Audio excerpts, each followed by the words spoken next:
anyone here dating now? Raise your hand if you're dating now. Not one of you. Good. I hear it's horrible. I hear it is bad to be online right now because people are crazy. And when you think about it, I mean, it's because most everyone has to be online. Like you're on match.com, or there's even one called farmersonly.com. I think that's crazy coming from someone who was raised on a farm. I mean, personally, you have to worry about photoshopping for the person you're trying to date. And now we have to worry about photoshopping on the cows too, you guys. It's not good. It's not good. But I just started dating back in high school, and I found that I got into a lot of awkward conversations and situations where I just didn't want to hurt the other person's feelings. So I would totally like dodge the tough conversation. And when you think about it, dating and relationships give us some of the best case studies, because this is when we first have those introductions into the difficult conversations. And I remember one specific one that still kind of haunts me. So I'm in business school at Texas A&M. Any Aggies out there, or people who like A&M? Not one of you. Linda, hook 'em horns. Okay. I'm gonna let it fly this time. That's okay. But I'm at A&M getting my MBA, and it's a very small group of people. So A&M is known for being huge, but their graduate program, I think there were only like 120 of us in my section, if you will. So it was much smaller, and everyone knew everyone. And I'm just kind of meeting people, and I met this guy named Brad at orientation, and I immediately thought, this guy is a good guy. You know, he is kind, he is level-headed, he's solid and respectful, just that guy you can be yourself around. The guy who tells you if you have something stuck in your teeth, right? He's that guy.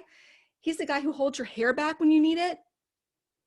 And I'm just curious, anyone else here know of a Brad? Or maybe you are a Brad? Everyone knows a Brad, right? The good guy, the solid guy. Yes. Well, he is salt of the earth, I tell you. And we quickly became really good friends. We lived close to each other, like a block away from each other. So we would ride to parties together, go to the gym together, sometimes go to classes together. And, you know, fast forward into about halfway through the semester, Brad says, hey, why don't we go grab some food on the border? And if you know me, you know that Mexican food is pretty much my number one thing in life. And if it has chips and queso, I am in. So I loved it. I was like, yes, let's go on the border for sure. But from the get-go, I could tell something was different about this. Brad showed up and he was wearing khakis, clean khakis. Not usual for him, right? He seems nervous. He seems like a little fidgety, and he's not talking very much. And at the restaurant, when the waiter comes up and is like, do you want one check or two? He says one. I'm like, what's going on here, right? And I start to realize something. We're not just hanging out, right? We're on a date, but I didn't realize we were on a date. So the more we sit and we're watching the situation, the more nervous he gets. And I realize we're about to go from being friends and to potentially something else.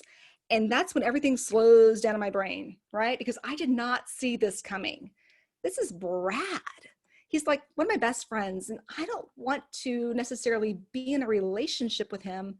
And I also don't want to hurt his feelings. But then again, I start thinking about it in my head because, you know, 1,000 things are going through your head at once. And you're like, well, wait, I never thought about it this way. Maybe I do want to be in a relationship with Brad. What would that be like? What if he kissed me? Is Brad a good kisser? I mean, I don't even know. There's just so much going through your head. And you just think, wow, that might be a little weird. But then it also hit me, oh my gosh, wait, I'm kind of dating someone else. But Brad doesn't know this yet. And it's actually one of our friends from the same MBA cohort. So this is where it gets really awkward. I can't date Brad. I'm dating someone else. But Brad doesn't know that. So let's take a time out right there, because you see where this is going, right? We have a tough conversation coming up, and this is like a crossroads. Brad's about to profess something that is a total game changer, and I'm about to tell the truth and probably break his heart, or at the very least make this super awkward. Conversations can be really tough in our personal relationships, and they can be even harder at work, because at work, we are constantly heading for a tough conversation. I mean, maybe you hear your direct report say something that is less than intelligent, and we know we need to give them some feedback, but we know that's also not going to go so well. Maybe your new hire is already breaking the dress code in the first week of them being hired. Maybe your boss throws you under the bus, intentionally or not, but it really hurts you. And most of the time, we don't see these tough conversations coming. They come out of nowhere. And I got to tell you, it would be great if we got a meeting on our calendar saying, hey, a week from now, this tough conversation is going to happen. So you should start preparing for it. But that's just not the way it works out. And that's where I was right now. I didn't see this coming. And now I have to respond to Brad. So here's how that played out. Courtney, this is kind of weird for me to say, but I really like hanging out with you. I mean, we have so much in common and we just have so much fun together. I was wondering if, oh yeah, you know, Brad, you're right. We are such good friends. Man, I have so much fun hanging out with you too. And you know, this is something special. This is so much more than like a relationship, boyfriend, girlfriend kind of thing. I'm so glad that I have you to hang out with and to be just really there for me as a friend. Oh, and by the way, I'm just curious, you know, I've been kind of hanging out with Chris a lot lately. Has Chris said anything about me? You know, that sound where the record scratches? That's what pretty much just happened. That's my really bad impression of a record scratching.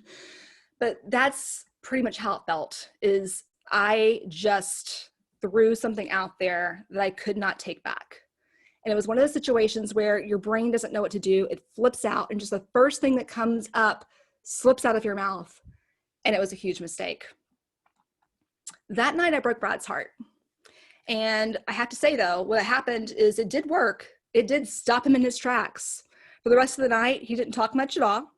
He was clearly angry. I mean, he had this look of nervousness that changed into a look of confusion, that changed into a look of anger. And it just stood there the rest of the night. And I missed this opportunity to tell the truth in a way that was straightforward, but also respectful to Brad and our relationship. Who's been in a situation like that? It could be like a big like hand wave, head nod, something. Most of you, you've all been in a situation where there's something like that that goes down. Maybe not the exact same thing, but I'm guessing you've had to face an awkward conversation and you had no idea how to handle it. And we all have. And I wish that somehow we grew out of this, but it doesn't. I feel like life is always just heading up into one big awkward conversation. And on a personal level, it can be, you know, annoying and kind of sad, but at work, it gets really serious. So think of all the times that maybe we have had an opportunity to have a conversation and we let it go. According to the authors of Crucial Conversations, every time we decide not to face the conversation head on, when it's all said and done, we're losing about $7,500 in lost productivity and resources. And that adds up. It sounds like a ridiculous number at first. But when you think about really what goes on when you start the ball rolling by not having that conversation, it does add up. And it can be even worse when you think about how litigious of a society we live in. One wrong thing can absolutely bring about a lawsuit. So we really can't afford to say the wrong thing at work, and we have to learn how to handle those awkward situations and conversations head on. More importantly, we have to minimize the damage. And that's why we're here today. So today we're going to make those tough conversations more practical, because we're actually going to learn a formula to use when we're facing those conversations. It's a very simple formula that you're all going to get to practice on this webinar. And I promise that if you actually use the formula and if you actually face those conversations head on, it will change the way you communicate forever. So before we jump into all that practical stuff, I want to learn more about you guys. So I'm going to come to you. I would love just to hear really briefly who you are, what position you hold, whether you're a business owner, you work for the government, whatever it might be. And then tell me one, if you are comfortable sharing, tell me one conversation that you've avoided, if you will. Maybe not currently right now, but in the past, or just something that comes to mind. It could even just be a common situation that you like to avoid. So Julie, I'm going to ask you to come off of mute if you don't mind sharing with me. Sure. Julie Richards, and I'm the executive director for the Murphy Chamber. And it's funny, I'm really having a hard time. I learned, I think through some of the positions I've held, I have had to have crucial conversations, and I've actually gone through that actual class professionally. To me, I like to have that conversation because I think it's more uncomfortable to have that awkwardness that exists in the period where you're thinking about doing it, but you haven't done it yet. So I've had many. I was in a position where I had to manage staff and volunteers. And so I think I would say volunteers were even tougher than staff because they're not paid staff. Mm-hmm. But they really impacted what we did. Our organization was run by volunteers, the position I'm talking about. And so they were sometimes the front line that people would see. And sometimes there's a fine line. They just assume you work for the organization, even if you're paid or not paid. But that, I think the volunteer was the toughest. Yeah. Yeah, I can see that being the case for sure. Because you don't want to upset your volunteers, right? It's a bad thing. But good for you for learning early on that you really do have to have the conversations head on because of all the awkwardness that goes along with it. The awkwardness doesn't get better, right? It gets worse. Right. So good for you. And Alicia, do you mind going next? Alicia Munoz. I work here at the City of Murphy as the assistant to the city manager, and I also assist Susie and I assist council, so I'm kind of all over the place. And one particular instance that I can recall is I didn't manage the individual, but I was her friend and coworker, and I had to be very honest to say, if you don't stay at your desk and do your job, you're going to get fired. And she didn't believe me. And she just continued. And the more I tried to counsel her, the worse it got. So I just ended up just being honest. Didn't work in that instance. Yeah, So, that's I'm glad that you tried though, because you're right. Yeah. It's really weird when you're having to coach a peer. Yeah. It can be awkward. it can be Especially very when awkward. the peer is your friend. Yeah. Mm-hmm.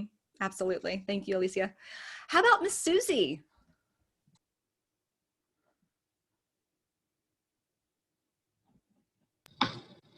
I'm sorry, I had to take a phone call from a voter. That's Can okay.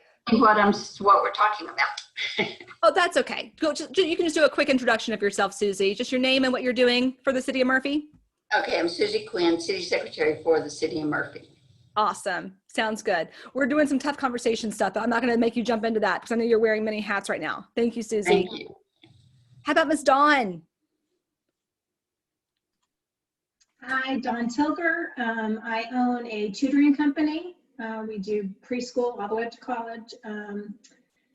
And I had this conversation already. I wanted to avoid it, but I had to have it with a tutor. But I kind of tend to bulldoze through those conversations. And so I'm hoping to get some tips to not ignore them, but not bulldoze through. Something in between. Thank you, Dawn. I know it's hard to be the middle, right? It's like it's the pendulum, right? You're either way over here or you're way over here. Thank you for that. And I need to keep you in my list, man. I have a 7-year-old who I just feel like one day I'll be calling you, Dawn. Okay. Linda, how about you? Well, I'm Linda with Persona Marketing. I have a home-based business here. I actually am in Saxe, but I'm on the Murphy board and do a lot in Murphy too. I managed a wallpaper outlet at one point in my career, and the two hardest conversations were to let two people go. I'm a people person. I like people. I don't like to hurt people's feelings, but I had every right to let these two people go for, reasons unsaid here. But that's hard because then after you do that, you kind of feel badly yourself, or I did anyways. Yeah, I know. It's real hard. The termination conversation is never an easy one. Yes, exactly. Exactly. How about Krishna? Hi, good afternoon. So my name is Krishna Upadhyaya. I'm a broker / property manager. I'm constantly having difficult conversations, constantly. Some of it comes easy because my background is in counseling. Some of it is challenging because it's still business. But yeah, it's, so I think some of the harder ones are when we're having to let go of a client. And, sometimes you have to, just for your own reputation or sanity. So yeah, over the years I've gotten better, but it's, work in progress. It is. And it never gets easier, does it? Like, even if you get, you have to do it often, you would think, oh, I should have this, but no, I know.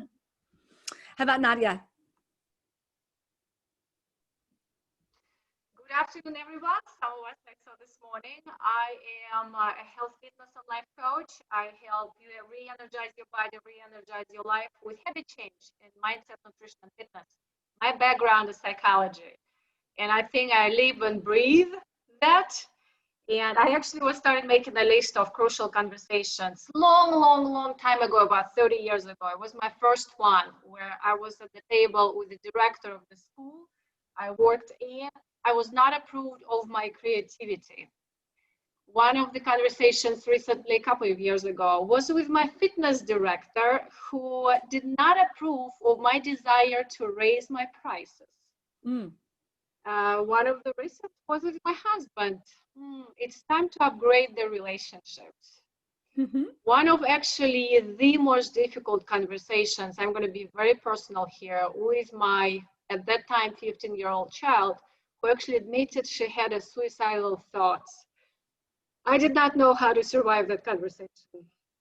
And actually what's happening now, every time I meet with a potential client in the discovery session or showing the prices, there's a possibility of crucial conversations. And the way I treat it, hey, embrace it, relax into it, enjoy the process. Good for you. That's all we can do. Good for you. And thank you for being so vulnerable and authentic. I appreciate that. You also put some great stuff in chat. So I'm glad to hear that the book Crucial Conversations was a good one for you. It's changed a lot of lives.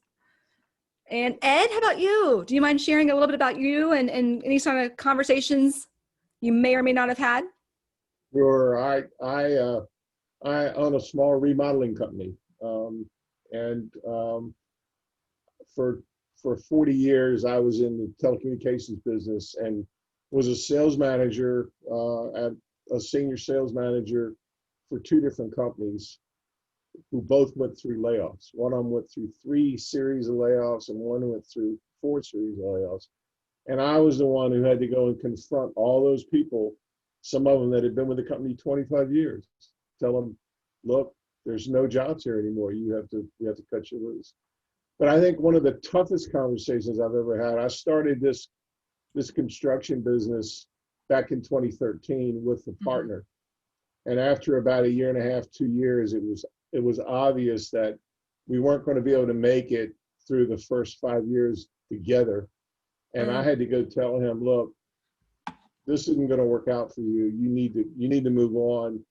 And we talked it out and came to an agreement, but that was probably one of the toughest ones. Oh yeah. I've had so many others talking about with kids and whatnot, and another one of I think one of the roughest ones was when I was going to be laid off and I knew it. And I had to go in and talk to the guy that I had worked for 10 years, knowing that he was going to say, look, you got to go. Yeah. And that was a tough one, trying to figure out what to say back to them. Yeah. Oh, thank you for that, Ed. I see one more person. I see Radical. Are you on? Radical, if you can hear me, you can come off Zoom or come off mute. Yes. Yeah. Oh, you're muted again. Okay. Yeah. I'm eating lunch, so I blocked the video. I've been on the receiving end at least twice. I was 40 years in telecom and got laid off twice. One of them was the whole operation was going away, so that wasn't terrible. The other one, I was the only person in my group that was let go because I was at the very bottom of the list. I knew I had been not performing up to the standards of the new guys, and because of my review. And so it didn't surprise me that I was laid off. But on the flip side, this last company I worked for, there was a programmer there that was writing, he was designing poorly. The whole system he set up to handle this particular operation was a nightmare. They knew it. And we kept saying, you really need to let the guy go. And they wouldn't do it and wouldn't do it. And when they finally did fire him, he had implemented the whole thing that way. And it took, well, I quit because I wasn't going to be the one to redo it. And if you don't stop them early on, it gets worse and worse. It just doesn't get better. It gets worse and worse. That is exactly right, Radical. And that's where that $7,500 figure comes from. It's like, it couldn't be that much in the very beginning, but it snowballs. So I'm with you. And I see we have one more person who just joined us, but you just joined, and I'm not going to make you introduce yourself right away. So hi, Denise. Denise is how it sounds? Okay, nice to meet you. Okay, everyone. Well, I'm going to quickly share my screen because I do want to just share a tiny bit about me and why I get to be the person who talks about this sort of thing today. Because you're probably thinking, okay, she told a story, but who is this girl ultimately? So I have a couple of things that went on for me. When I graduated college from A&M the first time, I went to work for Neiman Marcus, and I was in their executive development program. And I quickly learned that being a buyer is not going to Paris, watching runway shows in, a fantastic venue and drinking champagne. It's actually a lot of Microsoft Excel spreadsheets. Wasn't into it, but I really like the HR components of my job. So I actually went back to school, back to A&M to get an MBA. And then when I came out of that school, I went to work at Zelle Corporation out in Irving. And I did various positions for them, starting out as recruiting, transitioning into HR generalist work, and then landing where I really loved my work the most, which was training and development. And then I was recruited from training and development at Zale over to JCPenney, where I met Alicia. And I was in training and development there for about 8 of my 10 years there, both with fine jewelry and with Sephora inside JCPenney. And I had a brief little escapade back to recruiting because they had heard I had some recruiting experience. So JCPenney was fantastic, and I spent a great 10 years there. But I realized that I wasn't into climbing the corporate ladder, because the more you climb the corporate ladder, the more you manage the people, and you don't really get to do the fun work. And I love doing the work. I love doing things like this. So I decided to leave back in 2017, late 2017, almost 3 years ago, and I started my own business. So Courtney Ramsey Speaks, LLC, very creative title, I know. I started that business back in 2017, and my business right now is half creation of training and development content and IP for other businesses that might need training content. So let's say you own a small business and you need training on safety or operations or things like this, soft skills to get your people better. I create all those things, or I come in and lead them for you. The other half of my business is doing things like this, where I get to speak to different groups at conferences, doing breakouts and keynotes, or companies bring me in to actually just facilitate training that I created. So that is me right now. I love teaching people how to be better communicators and better leaders. That is by far what I enjoy the most. And I have that hat on the chick because, man, many hats. As all of you know from owning your own business or being probably smart about a smaller team, there's a lot of hats you have to wear when you're an entrepreneur, or in my case, a solopreneur. So what are we going to cover in today's session? Well, we're going to recognize the missing elements of our conversations, which is, a big one, which we'll talk about in a little bit. So you're going to recognize a missing element. We're going to talk about how we'll learn to use the real conversation process. REAL is an acronym that we'll learn more about, and that's our formula I alluded to. And then we're going to get to practice our skills too. This one's a little fun because, you may or may not be used to having to practice your skills in a session like this. So just know that that's coming up. I am going to ask you to be participatory with me. I might call on a couple people or ask you to talk about some things in chat. So I would love for you to have your chat window up. And I would also love for you to open up your participant panel on Zoom. Just double click it where it says participants. And hopefully you'll see the green arrow and the red check mark. I might actually ask you to do a couple of things through that too. So just be aware that that might be something we come across later on. So let's get started with our content.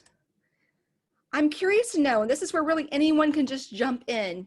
When you think about having a difficult conversation, what is it that gets in the way and makes us want to hit snooze on that conversation? And what I mean by that is, just like the snooze button is something that's there, right? We know we have to deal with it, but we hit snooze on it thinking, I will deal with that later. I am not dealing with that right now. And Krishna, I think you raised your hand. Sorry, I'm also eating and Oh, no, feel free. You can stop video. It's not going to kill me. my own issues. Tell me more about that. When you say your own issues. my own experiences or lack of experiences. Okay. Maybe I have not been in that position, or also maybe I'm afraid of the results of that conversation or what it would do to my ego or pride. All of it, right? All of it. And Denise said the same thing, basically. She said the unknown, fear of the unknown. You just don't know what's going to happen if you actually try to face this conversation head on. Julie said not wanting to hurt other people's feelings, which is so true. I think that's a big one too. Avoiding conflict. Just avoiding conflict in general. Yep. Just not wanting to face it. Yeah. Like I said before, I'm a total smoother. I would just like, is it really that bad? I mean, maybe I'm overreacting, right? So yeah, just avoiding it completely. Anyone else?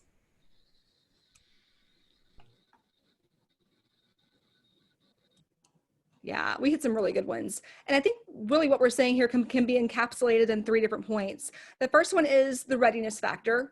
I know in my experience, I never feel ready enough. I always want to think about it more, think about the right approach. I think about the day. I'm like, is this a good day for that person? Are they having a bad day? Because I don't want to do it if it's a bad day. Think about myself. Am I tired? Am I going to be at my best today? So the readiness factor is always something that I have a problem tackling. Their reaction, right? Like we said before, we don't know if we're going to hurt their feelings. We don't know if they're going to blow up and attack us. Are they going to break down in tears and we're going to feel really horrible? Is it going to be something we can handle, right? And then the other thing I think that really makes us stop and hit snooze on those tough conversations is really the repercussions of it all. We think, okay, well, hopefully if we address it, it's going to make it better, but what if it makes it worse? What if our relationship never recovers? What if it's an employee that I really need? I just need them to step it up, but they actually quit. What am I going to do then, right? So all those things come into play and they make us really hit pause and hit snooze. And that's, again, where that snowball effect can take place and we make it worse. We make it a lot worse. What I recommend doing is using a 4-step formula that I call the real conversation process. REAL stands for, ooh, good one, Nadia, yeah, creating a worst case scenario. The REAL process stands for recognizing opportunities, entering with intent and an example, asking open-ended questions, and then leaving with an agreement in place, right? Like a move forward. So let's just break those down a little bit. The first thing I think we have to do is recognize those opportunities and address them in the moment. How many of you have ever been in a situation where you basically put your foot in your mouth? Can I get a yes in the chat room? Have you ever said the wrong thing? It just came out wrong and you know it came out wrong? Anyone? A couple of you. Yep, for sure. Me too. Like this poor dog. It's just like, you know, you don't mean to. You really don't mean to. But there's a situation where you say the wrong thing and you can see it all over the other person's face that the wrong thing was said, or you were misunderstood, or you used the wrong tone. But many of us, again, avoiders, right? Smoothers, we like to pretend we didn't see that or we didn't notice, and we pretend it didn't really happen. So I know I personally have said the wrong thing in the wrong tone to my spouse many a time, right? I mean, are you going to wear that? Probably not the best choice of words, right? Will you take out the trash? I've asked you 10 times. Probably not the right thing to do either. Plus, I could probably take it out myself, let's be honest. Your kids, sometimes we're overly short with our kids. We say things in a wrong tone. We lose our temper a bit too fast. Maybe with a peer, we're a little passive aggressive, or again, a little too short with them. And maybe with our subordinates, we give some feedback, but we give it really harshly. We don't really think about how we're phrasing it and what's the best way for them to receive it. So the key here is that we have to quit hitting snooze altogether. And when we see it, we have to say it. It's a lot like those signs you see at the airport. When you see something, say something. So instead of just hoping it's going to get better, we have to really address it head on. Nadia says it can double with English being your second language, which is absolutely true, especially if you used to live in another country, or different cultural mannerisms and things that come into play where it's more acceptable to be more direct in this place, but it's less acceptable to be direct here. Different body language, how you address things head on, or how you kind of tiptoe around them. So thank you. Thank you, Nadia. I think you're completely right. So we have to address it head on where it's still manageable. And just, I gotta tell you, like, just think of it in terms of like a weed, right? When a weed is a baby weed, it's easy to pluck up. Those little roots aren't very strong, but the longer you let that weed grow, it becomes a monster. And then it makes little baby weeds, and they have a little baby weed and mommy weed and daddy weed family. And your beautiful flower bed or your garden that just had the one weed that you could have easily plucked up is now taken over. And the same thing can happen at work. So how do we get past it? When we see something, how do we say something? A couple suggestions for you here. And we call these, you know, remember the ad libs from back in the day where you had like the thing and you filled in like the verb or the noun or the adjective. This is the Murphy Chamber of Commerce lib, or Murph lib. This is how you would recognize. This is, again, just some suggested language. You could say something like, oh, I think that might have came out the wrong way. I am so sorry. And then that's where you rephrase it. And then you see if their facial expressions and their body language softens a bit. That will help you a lot. So again, just calling it out when you see it, you're like, oh, that might have come out the wrong way. The other way you could potentially approach a topic is to just, again, say outright what it is. I want to talk about something with you that's bothering me. And this is a good one that maybe you noticed it yesterday, you noticed it last week, but you kind of been thinking about it and you weren't too sure if you should approach it. And now you're going to approach it. So recognize those opportunities first and don't sit on them. Don't hit snooze on them. You can use one of those two approaches to actually come out and get the conversation started. And Nadia, talking about moving on emotionally, yeah, this is a way for you can start moving on because, again, it does fester, right? If you don't address it, the resentment grows, potentially the anger grows. Letting it go, like Nadia is saying, is the best thing to do, for sure. So the second step of our process is to enter with intent and an example. Let's start with the intent, because intent for me is like the air we breathe. It is all around us at all times, but we're usually not conscientious with it, and we don't really notice it unless there's a problem. So you notice there's air when you're outside and it's freezing, much like it has been over the last couple of days, and you breathe out and you see like the puff of air, the little particles, right? You might see smoke. And that kind of gives you an indication that air is there. You might feel the wind, but for the most part, we take our air for granted. And the same thing happens with intent. But if we start to really think about our intent and we're able to say it up front, what I find is we eliminate about 95% of our communication mishaps. Because again, like that poor puppy dog with his hand over the face, sometimes we say things and we don't mean it to come out the wrong way, but it does. And at half the time, the person's receiving our message incorrectly because they don't know our true intent. Oftentimes, our intent is quite good, but they don't know that. And they're filling in the gaps. And to them, it doesn't sound like it's coming from a good place. And again, like Nadia is saying, always with love. So if you let them know that's coming from a place of love or friendship, or I want to help you, that often sets the stage for the rest of the message to come out a lot better and to be received fully. So think about that. Think about thinking through, why do you want to have this conversation? And think about not just the surface level, but think about truly, if you were to dig about 5 layers down, what would be the real reason you want to have the conversation? So think about that. When I say the surface level, I think about ego, right? Kind of like the, oh, how dare you? How dare you say that to me? Or the part of us that gets really ticked off and like hurt, but not like, just like more of a respect, like I felt disrespected. Get past that part. Why do you really want to have the conversation? Let's walk through a couple of examples. And I would love for anyone to come off of mute and just tell me what you think. When it comes to your significant other who, let's say, rarely does the dishes, you feel like you are the mom having to do all the housework, and your significant other is not picking up any of the slack. On the surface level, what is it about that that's annoying to us? You can go and chat, or you can come in through just verbally. You can take yourself off of mute. What do you think on the surface level? That we have to nag, or we are even have to say anything. Yeah, like who do you think I am? Do you think am I your mom? Am I Your housekeeper? What's going on here? And then you feel like a nag, right? Like, I've told you this before, you know it bothers me. Why are you not listening? But if we dig deeper, just to get past that annoying stage, why do we really want to have this conversation with our significant other? Or why should we have this conversation?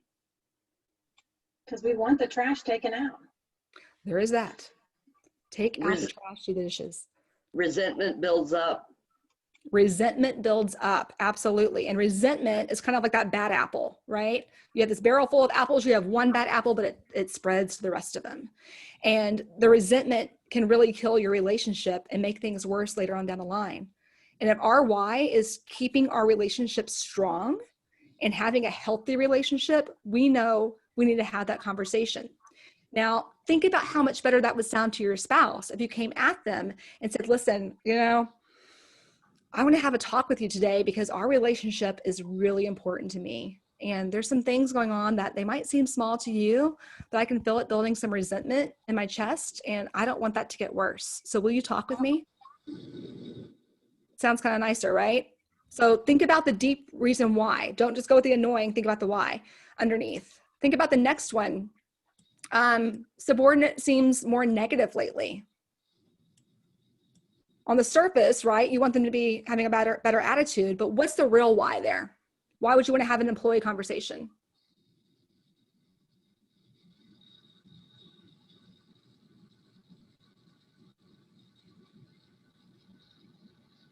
So that the negativity doesn't grow. Yeah, that it doesn't grow. That's a really good one. Kind of like the bad apple again. You don't want it to get worse and snowball. Do you want to keep this employee? Probably. Let's pretend they've been good so far. I'm guessing you want to keep them, right? So, I mean, we all know it's not fun to hire new people. It's not cheap. It's not time effective. If we have someone who's decent, there's a pretty good chance that if we can get them back up to the performance level we want them to be at, that is our cheapest and most efficient thing to do for our business, for sure. And it's a lot easier on us personally. Not to mention, if you like them as a person, you probably want to help them out. So I recommend going with that level of intent. So there might be something where you approach the person and say, I've noticed lately that really I've seen some change in your attitude and you're important to me. And I'm happy to have you on our team. So I want to make sure you're happy being part of that team. Will you talk with me about that? Right? Again, taking down that defensiveness, hoping they will receive the conversation a bit better because they know you're coming at this from a better, good place. And that last one, same thing, basically the same thing. If your boss throws you under the bus, again, that resentment can grow. You feel disrespected. But on the deeper level, you want to have a good relationship with your boss. You probably want to feel valued and honored and respected at your job. So that's the more reason you want to have the intent, right? Like Nadia is saying too, yes, avoiding that pointing and blaming situation, because a lot of times it could be part of your fault too. And we don't want to come at it in a way where we're putting all the blame on that person, because that's the fastest way for that defense shield to come up. And we want to keep the defenses down so they can hear our message and truly have a good conversation with us. So I've given you a couple examples just kind of randomly, but the actual Murph lib for this one, where you're going to share the intent, is the reason I think we should talk is, and then fill in the blank. You can kind of word that to be the best thing, but this is where you really discuss your intent and not the surface level ego intent, the real reason you think that this is a value to have a conversation. The next part of the process is that example portion. So we probably need to have a specific example of what we're trying to share and what we're trying to correct. And a good example of this, just the Murph lib for this, is a good example is, again, fill in the blank. Just make sure it's specific. And I strongly make sure, I would say, don't list 5 things. Try to just list one, and hopefully it's the most recent example. We've all been part of those conversations where the person who's talking to us probably has let things build up, and that resentment's pretty high. And they have a whole laundry list of things they want to share with us, and this is all we did wrong, and 30 minutes later, they're still listing things out from 5 years ago. This is not that. Make sure when you're having the conversation, you think about the most recent example that really illustrates why you want to have this conversation. Good one. Nadia is giving us an example, like with a spouse. It could be I want our relationship to work, and I want us to be happy. Absolutely. Who's gonna be like, defensive on that one, right? They're hopefully it's going to just really make them have that deep breath. You're going to actually see their shoulders relax because they're going to be more open and they know that you're coming from a good place. It's a really good example. Next part of the process is asking those open-ended questions. So I bet a lot of you have been in sales before. Who can tell me what an open-ended question is? A question that you can't just say yes or no to, that they need to really answer. Exactly. It's a question that you can't say yes or no to, which is fantastic because you want the questions to get the ball rolling in the conversation. And if you've ever asked a lot of yes or no questions, you know that sometimes it feels like you're pulling teeth, right? Like you're trying to pull this information out of the person and they just shut down. Well, not necessarily. It's just they're answering your questions. And a lot of your questions might be starting with did or do or have, right? Did you do this? Have you done that? Do you want to do that? Yes, no, yes, no, yes, no. But if you start more questions with openers like, what do you think about? Tell me how you feel about. How have I done this well? Or how have I not done this well? All those different questions are great to get the ball rolling, get the conversation moving, and it helps you as a person leading the conversation, prompting the conversation to pull out that person's perspective and get their side of the story, because there's a really good chance that by not doing that first, you're going to just come in like a steamroller, right? We were talking about being like the bull that comes in and just rolls over people. This, and in conjunction with the intent thing we were talking about, is how you really come off softer and you come off as someone who is open to the other person's perspective. And it's a conversation, a two-way street versus a just versation. One of my favorite books, speaking of books, is called Fierce Conversations, and it's fantastic. It's by Susan Scott, if you ever want to look it up.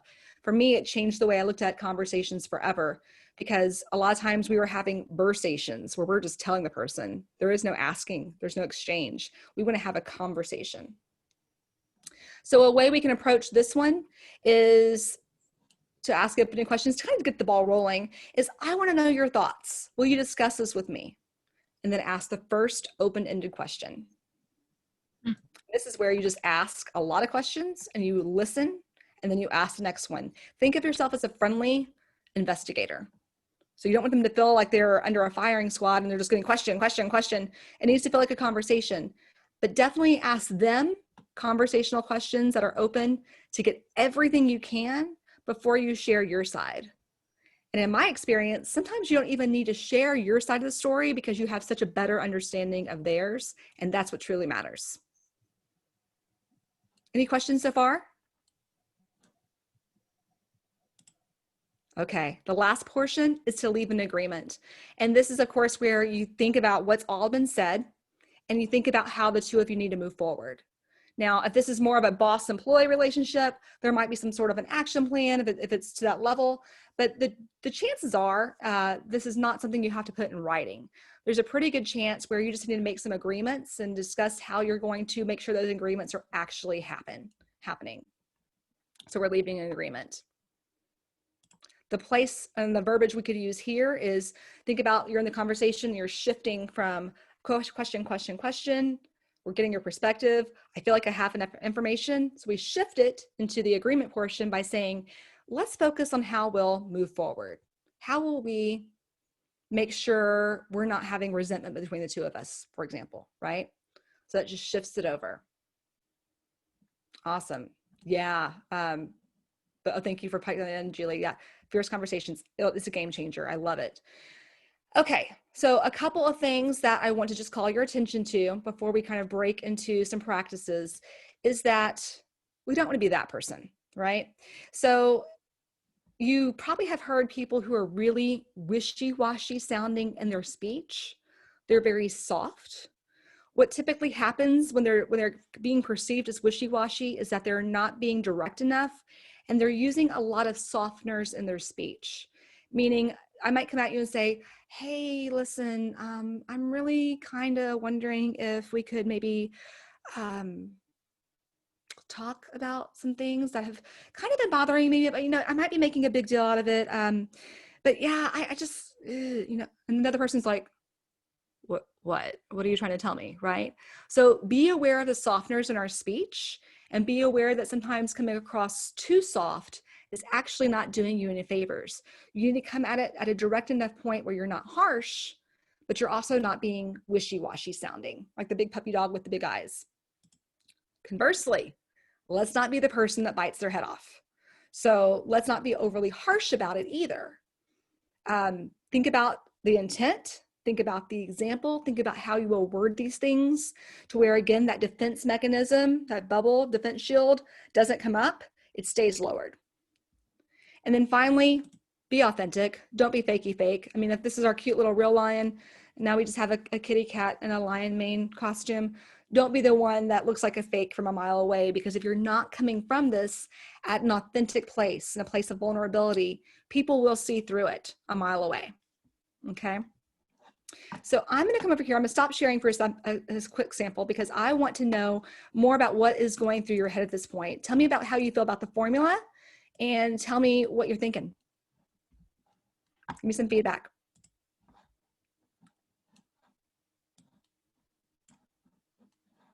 What do we think? Well, I think you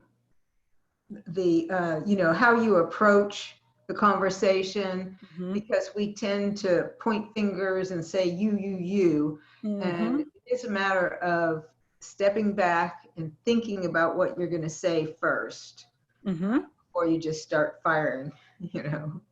Yeah, absolutely. The thoughtfulness is a really big part of this, for sure. Thinking through, you know, there's that fine line, right? Because we talked about snoozing, and sometimes we can overprocess, so we can overthink and we can overanalyze.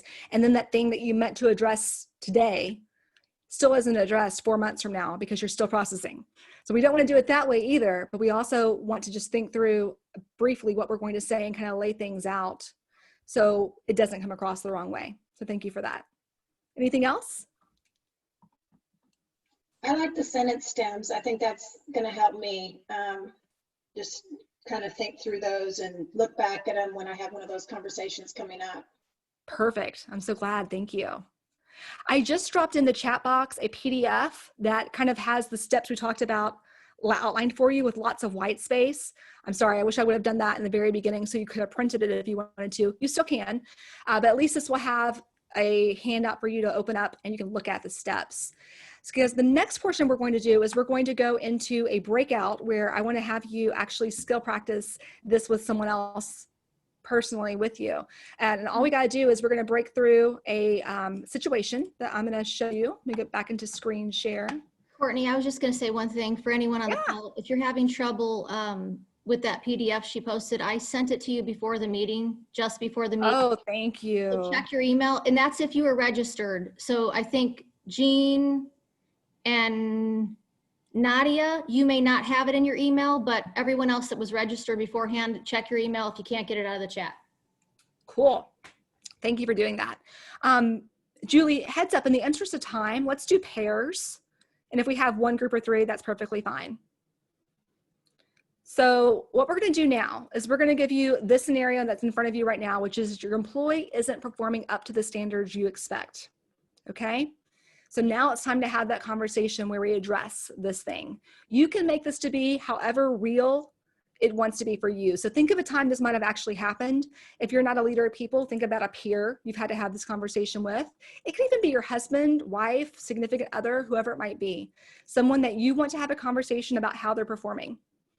I'm going to give you, once you break into your groups, we're going to have 20 minutes total, and I'm going to have you break into 1 minute of prep. So decide who wants to be themselves, basically the one leading the conversation, and let the person know who they're supposed to be. So you're supposed to be my spouse, you're supposed to be my subordinate, you're supposed to be my boss, whatever it might be.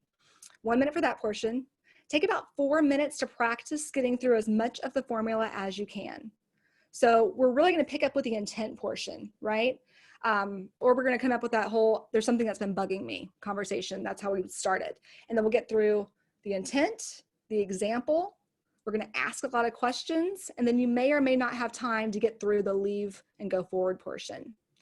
I'll give you some broadcast notes throughout, so just for time calls. So look for a little pop-up to come up and say, okay, it's time for you to go into feedback, or okay, it's time for you to switch roles and switch partners. I'll give you about 5 minutes for feedback, and then you will switch roles. So all said and done, we need about 10 minutes per person for a total of a 20-minute breakout. Don't rush it. Don't feel like you have to get through the whole thing. That's not the point. The point is that much like learning to drive, it's a lot easier to do it in a safe environment. I'm not going to put you out on 75 during rush hour as a 15-year-old with your learner's permit, right? We're going to put you on a back dirt country road. We're going to put you in the Costco parking lot at night, right? Where it's safe. There's nothing to run into, hopefully. This is that. This is your safe environment to practice in. So when you do try this on for size in the real world, it feels a little bit less foreign. And no problem if you have to leave. I see a couple of you have to take a step out. Okay, so Julie's going to break you out. Again, 20 minutes. This is your scenario. And look for the time calls and broadcast to do a couple of things just for time. So you're managing your time well. But about 10 minutes per person. Now, I think I gave you, do you want to do that? I've made you the. Oh, good point. Good point, Julie. I'm sorry. I completely forgot. And I will take care of that. 1 second. Julie's like, no, I gave this to you because you asked for it. Breakout rooms, 2 per room.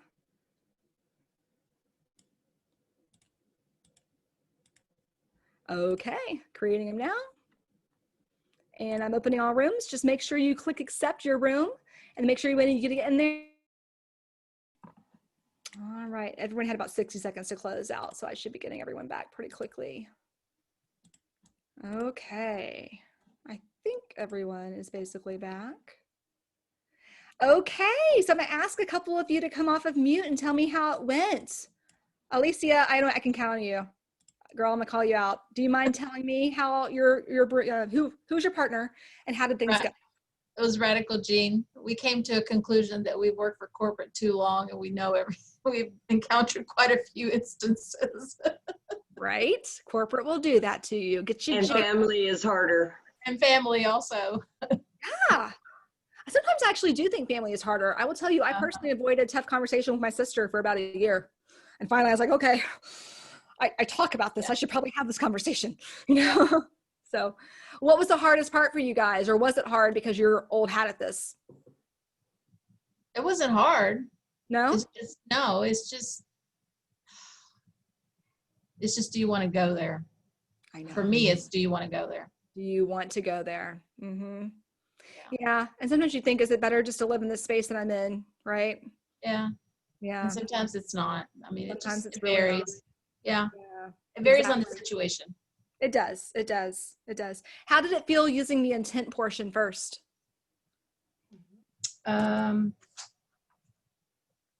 It helped, but I need to get better at that. Yeah. Because I've not ever been in my situations, I've never been the one to kind of have those conversations, but I've had them. Mm-hmm. But if I was a manager, I think I need to be better at that. Yeah. Yeah. You're right. Kind of going back to the whole litigious thing. Managers really got to be up on the ball, but yeah, if it's peer to peer or friend to friend, I still find that intent, it works. Yeah. So yeah, definitely. Thank you. Jean, do you want to add anything? Radical Jean? Such a cool name, by the way. Not everybody thinks so. The term radical has several connotations. True. But it's really hard to pick a unique insurance company name. I mean, intent is, in corporate, is this going to be the firing conversation, or is this just getting my documentation lined up? So we started with employee who calls in sick all the time. Yeah. Mm-hmm. Mm-hmm. So it's easy to document. They were gone, what they gave is their reason. It's usually legitimate. Sure. But it's also cumulative. Mm-hmm. I mean, you expect an emergency once in a while, but every week? Right. Yeah. Right. Right. And that's a tough one. That's a really tough one. So hopefully a conversation like this is happening before the term conversation, right? Because we have to tell them it's a problem. We can't just all of a sudden term them, especially in corporate standards where there is a process that you must follow. But the idea here too is that hopefully we're going to come at it from a place of really good intention. Like, what is going on here? Like, Can I are help? well, how can I help you? Do we need to make some adjustments? Is there something Yeah. bigger going on that you don't have to personally tell me about because, you know, HIPAA and things like that? But what can I do as your leader to help you? What can I do as your friend to help you? And I've actually had to manage this person before, and he was struggling with some things that once we opened the conversation, I was like, okay, now it makes sense. Now it makes sense as to why you are struggling, because you have some anxiety issues that I didn't know you had, right? But I'm struggling too because I have a deadline and Exactly. you're not I have to be keeping able to your piece depend on of it. you. It's a really good one. So Dawn's asking for an example of a conversation. I mean, if we were to use that example, Dawn, I think I would come at it from, again, that place of what's going on? I want to understand this. And we have to be really careful of, again, asking too many probing questions and getting into some medical things, because if this is an employee, we don't have the right to go there, right? We can't really open those kind of things up. But if we came at it with the intent of, you know, I've noticed this trend. I've noticed that about once a week or so, I get an emergency call from you, and I got to tell you, I'm really concerned as your leader, right? I want to make sure you're okay. I want to make sure that if there's anything I can help you with, I know about it so I can help you. And I need to be able to depend on you because there's a lot going on right now, and I need to have someone who can deliver the things that they've been assigned. So, you know, like last week when you called out sick and you were supposed to get that presentation to my boss, I had to step in for you, and that's okay. I'm happy to do it, but that can't keep happening. So will you talk with me? Will you talk with me about what's going on? I mean, you don't have to give me any information that you don't feel comfortable sharing. Please know I'm not asking you to share any sort of medical things, but how can I help you? That's the first question, right? How can I help you is the first conversational, open-ended question. What do you need from me? Tell me what I can do to help you more. All those different things to get that conversation going. And then hopefully that person may choose to share things with you or not, but hopefully you can go into, okay, so moving forward, what do we need to do? Maybe you decided that once a week this person can work from home. Maybe you decided that maybe they told you they do have anxiety issues. And there's some things that maybe you need to take off their plate because they are more anxiety producing, right? So I don't know if that helps, Dawn. You can give me a little heads up in the chat, or you can come off mute and let me know. But that's probably how I would approach it. Approach it from a very soft area of concern, because if you dig down deep for that intent, hopefully that is the genuine answer. Hopefully you truly are concerned for this person personally and for your business. Thumbs up? Make sense? Okay. Anyone else want to share really quickly how their breakout went? Any tips about using the formula, if you liked it, if you think you need to maybe keep trying it on for size to make it get better? I wanted to quickly make a comment. This is Krishna. So, you know, I've noticed this is a two-part kind of a comment. The receiver and the one receiving or giving, sorry, the receiver and the giving. So sometimes when it's an employee-employer situation, I feel like a lot of times the employer or the manager doesn't keep the door open. From body language or tone or even words. So a lot of times the employee is just scared to say anything. So I had a situation a couple years back when I was working for somebody. My dad was sick, and my boss, luckily, he was pretty open, and I had to tell him, like, you know, I am going to be missing days. My dad is sick. There's, you know, at any given moment, I'm going to have to go to the hospital, you know, take him to the emergency room. Anything could happen. So, and I had told him up front, but luckily he was open to it, and I told him ahead of time, and it worked out pretty good. Good. But on the flip side, I've been in situations where I could never have been able to say that to some previous bosses, like, you know, because the relationship, there was no rapport. And so I think it's like you know, all relationships are two ways. And if you're the one with the upper hand, you got to keep that door open where people feel comfortable to approach you. And so I feel like a lot of times people are just so standoffish. It's such a good point. And and I feel like, I know for me personally, going back to my corporate days, relationships were not necessarily the thing I focused on because I was very much a get it done kind of person. If I was put your nose to the grindstone, you get in, you knock out your work. I'm not going to take 30 minutes to walk down to Starbucks. That takes 30 minutes, a round trip, and I have more to do, right? So the relationships really are tricky, and we often figure that we can put them to the side, but we can't. It's one of the most important things in our entire career because the relationships are what makes work fun, and they really help you do what you need to do. So I'm with you. I'm with you. I think it's that consistency too. I mean, if you're going to have a conversation with your people, close the door if it's a positive session or if it's a negative session, right? Try not to make that body language change as much, but those little things to where your person's not freaking out because you're pulling them in because the only time they hear feedback from you is negative, right? It's sharing the positive too, which would really be helpful.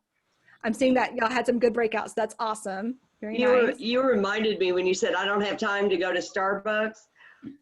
One of my friends who's still engineering said that the new people they hire will actually come in at 10, leave and go to Starbucks, come back at 11, and then leave at 11:30 to go to lunch.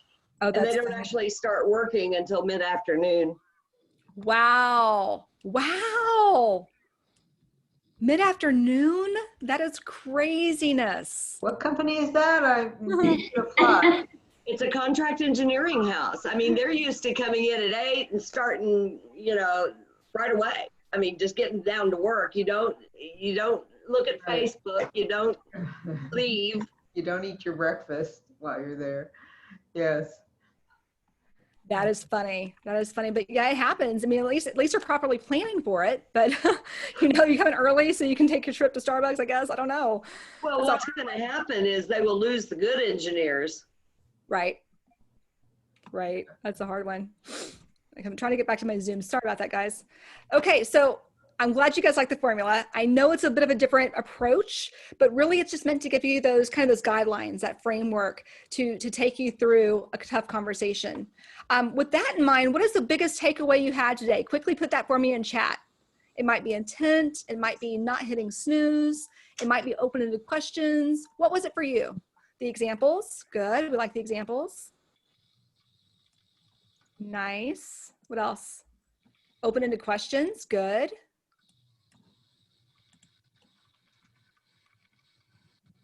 Let's see what else. The formula itself, good. Opportunities, bringing up those issues, very nice. I like it. Okay, so before we close out today, because I do want to be conscientious of your time, I know a lot of you are going back to your real world. I know you might be wondering, whatever happened to my friend Brad, right? You're probably thinking, when I left off, I had abruptly, basically shattered his world. He was mad at me. And what I didn't tell you back then is that we actually had planned to go back to his house and watch a movie. And the movie he had chosen was The Patriot with Mel Gibson. I don't know if you remember that movie. That is over a 3-hour-long movie. It was so awkward, you guys. So awkward for 3 hours. Like he was over here, I was over there. Bad. But it was uncomfortable. But the good news is that I'm really happy to report that my relationship with Brad is still alive and well. In fact, if you see this picture, we're still together. Brad and I actually ended up getting married 18 years ago. So things do come back around. He did eventually find the courage to profess his undying love for me. And I was ready to receive it. So yes, it really was a fun story to tell you guys. And he absolutely loves telling the story as much as I do. He tells it from a different perspective, but the same. So everyone, I hope you enjoyed this. I had such a good time with you guys. I'm gonna see if I can get you back because I lost my screen. I can't get you back, unfortunately. Julie, do you mind unsharing me if you can? I don't know if you can see me. There you are. Thank you. That was great and fun, and quite a surprise that you ended up marrying Brad. That's great. Yay, you were so great friends. The relationship has got to last. It has to last. And I gotta tell you, we really are still really good friends. I'm not sharing screen anymore, right? Right. Good. Thank you, Julie, for stopping that for me. Yeah, we're still really good friends. We're that couple. We literally have the same exact birthday. I don't know if Alicia remembers. Oh, wow. Our births are on the exact same day, the exact same year. I am 16 hours older, so I call myself the older woman. Well, I'm 12 years older than mine, and so I was a cougar long before they even knew what a cougar was. So. Oh yes, absolutely. So you can call yourself 15 years. too. Well, everyone, thank you so much. I hope you enjoyed today. I enjoyed being with you, and hopefully our paths are going to cross again. Absolutely. Thank you so much. Thank you. Yeah, thank you, Courtney. It was a great everyone. program. Hope you all enjoyed it. Thank you, and have a great rest of your afternoon and weekend. All right. Thanks, everyone. Bye. Bye. Thank you.